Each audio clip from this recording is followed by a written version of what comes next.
Oke, 107,9 Mutu Radio. Hai, Assalamualaikum warahmatullahi wabarakatuh. Ketemu lagi bersama kita, ada Bu Yanti Dan ada Bu Retno di level 6.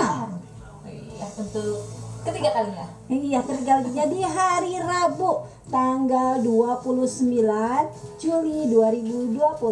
Masih tetap semangat ya? Semangat dong. Iya, berarti kedua hari lagi kita akan menghadapi Idul Adha ya.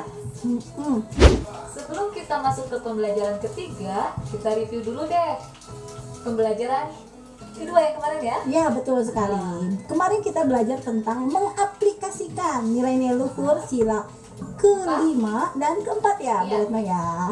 Keempat yaitu tentang musyawarah dan yang kelima tentang Kerja keras dan saling menghormati. iya, tanggung jawab juga ya. Seperti Mutuwers di sini yang selalu tanggung jawab menyelesaikan tugas-tugasnya, selalu semangat dan bekerja keras. Iya, walaupun dalam masa Covid ini, Ananda nih Mutuwers level 6 selalu bekerja keras, tanggung jawab dalam menyelesaikan tugas di rumah ya. Iya.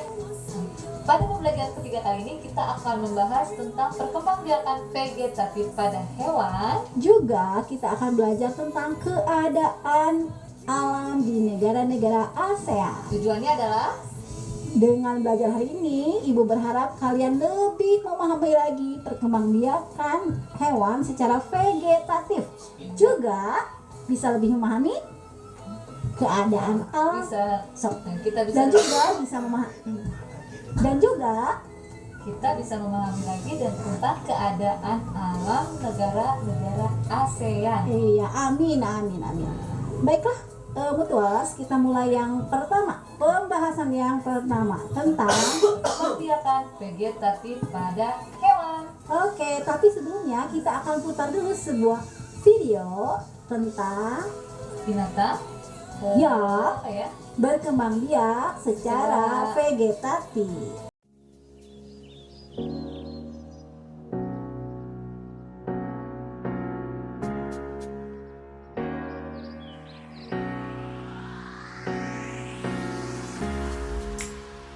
I just wanna know if we're gonna be falling together forever,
Nah, kita sudah menyimak nih video tadi sedikit tentang hewan reptil namanya komodo. Nah, komodo ini adalah salah satu hewan yang unik perkembangbiakannya. Karena jika dia ada pasangannya, komodo ini bisa berkembang biak dengan cara ovivar, bertelur. Tapi kalau tidak ada pasangannya, komodo ini bisa berkembang biak secara Parthenogenesis. Artinya dia berkembang biak tanpa pembuahan, begitu, Putuas. Ya, kenapa bisa seperti itu ya? Itu keunikan sebuah seekor. itu keunikan dari seekor komodo gitu. Nah, menyambung dari perkembangbiakan vegetatif ini, kita bahas satu-satu yuk. Ya, kita bahas satu-satu. Nah, yang pertama ada pembentukan tunas. Contoh hewan yang berkembang biak dengan membentuk tunas adalah hidra dan anemon laut. Tunas hidra tumbuh pada tubuh induk hidra. Jadi tunas tersebut mirip dengan induknya. Ketika tunas tersebut sudah dapat hidup mandiri, tunas tersebut akan memisahkan diri nih dari tubuh induknya. Jadi dua individu begitu. Oke, selanjutnya ada fragmentasi. Fragmentasi adalah cara perkembangbiakan dengan pemisahan atau memutuskan diri menjadi dua bagian. Masing-masing bagian tubuh yang telah putus tersebut dapat tumbuh menjadi dua individu baru. Contohnya, hewan yang melakukan fragmentasi adalah planaria atau cacing pipih. Oke, yang ketiga ada membelah diri. Wah, membelah diri hebat banget ini hewan. Contoh hewan yang berkembang biak dengan membelah diri adalah amuba. Tubuh amuba secara perlahan akan membelah menjadi dua bagian. Dua bagian yang terpisah masing-masing memiliki bagian-bagian tubuh yang sama, yaitu inti sel dan cairan sel. Setiap bagian dapat tumbuh menjadi individu baru. Lalu ada parthenogenesis. Parthenogenesis ini merupakan cara perkembangbiakan hewan tanpa melalui proses pembuahan. Salah satu contohnya adalah komodo. Parthenogenesis hanya terjadi pada kondisi-kondisi tertentu saja. Misalnya, ketika hewan betina tidak menemukan pasangan hewan jantan dalam waktu yang lama. Dalam kondisi demikian, komodo akan mengalami parthenogenesis sehingga kelestarian jenisnya dapat terpelihara. Wah, ternyata banyak sekali ya macamnya perkembangbiakan hewan secara vegetatif itu. Dan beda-beda dikit sih ya perbedaannya. Ada tunas, yaitu tumbuh, anak ini tumbuh di induknya. Ada fragmentasi dengan memutuskan badannya, memutuskan badannya atau memotong bagian tubuhnya. Ada juga amuba, yaitu membelah diri, jadi selnya membelah diri menjadi dua gitu. Nah, makanya kelestarian hewan ini akan tergantung kepada keadaan alamnya, kondisi alamnya, betul sekali. Nah, pula dengan negara-negara iya sehat. betul, berkenaan dengan keadaan alam di negara-negara ASEAN, kita bahas yuk satu-satu keadaan alam di negara-negara ASEAN. Yang pertama ada Malaysia. Wilayah Malaysia beriklim laut khatulistiwa atau bersifat tropis dan dipengaruhi angin musim. Sebagian besar wilayah Malaysia bagian barat terletak pada ketinggian lebih dari 180 meter di atas permukaan air laut dan merupakan bagian deretan pegunungan Mediterania. Sebagian besar wilayah Malaysia bagian timur terletak pada ketinggian lebih dari 500 meter di atas permukaan air laut. Puncak tertingginya adalah Gunung Kinabalu. Sungai terpanjangnya adalah Sungai Rajang. Singapura. Secara umum, Singapura beriklim tropis dan mempunyai dua musim, yaitu musim kemarau dan musim hujan. Wilayah Singapura dibedakan menjadi wilayah barat, tengah, dan timur. Wilayah barat berupa perbukitan dan lembah. Wilayah tengah berupa perbukitan dengan puncak tertingginya adalah Bukit Timah. Wilayah timur berupa dataran rendah dan rawa-rawa. Filipina. Wilayah Filipina beriklim tropis. Filipina merupakan negara kepulauan. Pulau-pulau di Filipina antara lain adalah Pulau Luzon, Pulau Mindanao, Kepulauan Visayas, Palawan, dan Kepulauan Sulu. Sebagian besar dataran di Filipina adalah daerah bergunung. Gunung tertinggi di Filipina adalah Gunung Apo di Pulau Mindanao. Thailand mempunyai iklim tropis dan subtropis. Wilayah Thailand terdiri atas daerah barat laut, daerah tengah, dataran tinggi Khorat, dan daerah selatan. Daerah barat laut merupakan daerah pegunungan. Brunei Darussalam. Secara umum, wilayah Darussalam beriklim tropis dan curah hujan yang tinggi. Daerah di Brunei Darussalam kurang subur untuk pertanian. Bentuk dataran Brunei Darussalam sebagian besar merupakan tanah datar dan perbukitan rendah. Tempat tertinggi adalah Gunung Pagon. Sungai yang mengalir di Brunei Darussalam adalah Sungai Brunei dan Sungai Belait. Vietnam. Vietnam mempunyai iklim tropis dengan curah hujan yang tinggi. Vietnam mempunyai wilayah bergunung-gunung serta dataran rendah yang luas. Di daerah utara terdapat delta Sungai Merah, di daerah selatan terdapat delta Sungai Mekong. Sungai Mekong merupakan sungai terpanjang di Asia Tenggara. Selanjutnya ada Myanmar.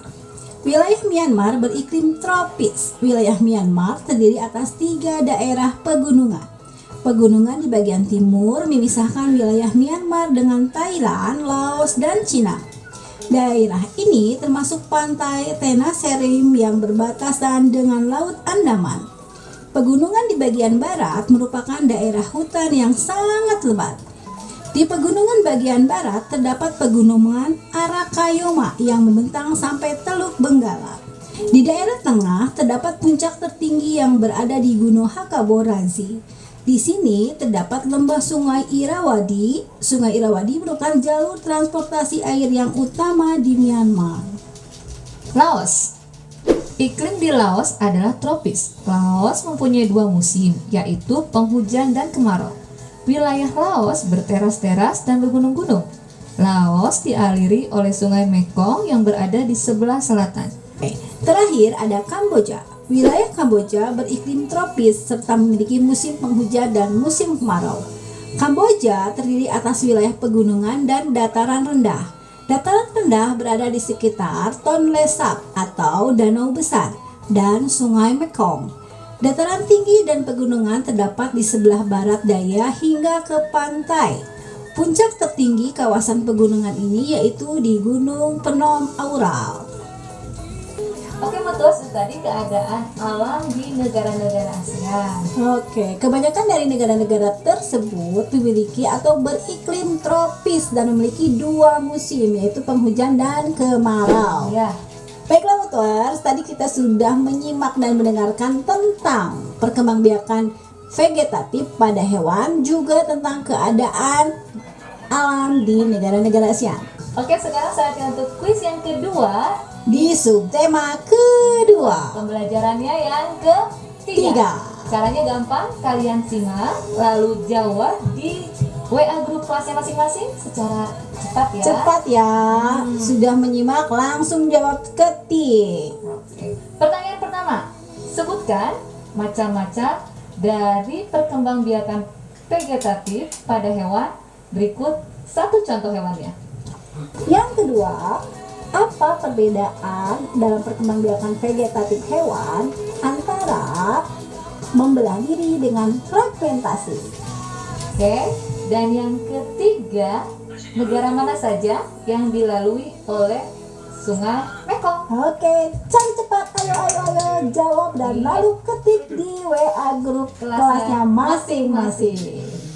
Oke, 107,9 Mutu Radio. Kita sudah di akhir pembelajaran. Pembelajaran, betul sekali. Kita langsung tarik kesimpulan untuk pembelajaran 3 kali ini adalah Kita dapat belajar tentang perkembangbiakan hewan secara vegetatif. Ada tunas, ada fragmentasi, ada membelah diri dan ada juga parthenogenesis. oke. Dan juga kita belajar tentang keadaan alam di negara-negara ASEAN. Dan jangan lupa kuisnya Diisi.